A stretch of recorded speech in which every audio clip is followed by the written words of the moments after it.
श्री स्वामी समर्थ. उद्या 13 मे 2024ला सकाळी 11 वाजता पुष्पनक्षत्र सुरू होतं आणि दुसऱ्या दिवशी मंगळवारी 14 मे 2024ला दुपारी 1 वाजता पुष्पनक्षत्र संपतं. तर तुम्हाला उद्या संध्याकाळी सोमवारी संध्याकाळी शिव मंदिरात जाऊन एक दिवसा दिवा लावायचा.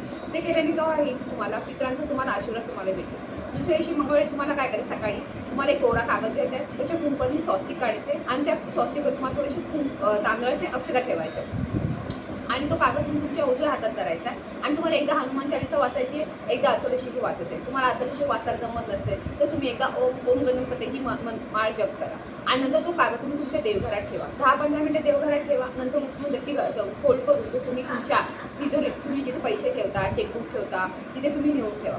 त्याने काय होईल माहिती का, पुष्पनक्षत्र केलेल्या उपायामुळे तुमच्या अडकलेले पैसे निघून येतील, सोबत तुमची पैशांची ग्रोथ वाढेल, तुम्हाला स्वतःला चेंजेस दिसतील, फायनान्शियली ग्रोथ इम्प्रूव्हमेंट तुम्हाला दिसतील. त्यामुळे हा उपाय नक्की करा. पुष्पनक्षत्र केलेला उपाय खूप फायदे होतात. श्री स्वामी समर्थ.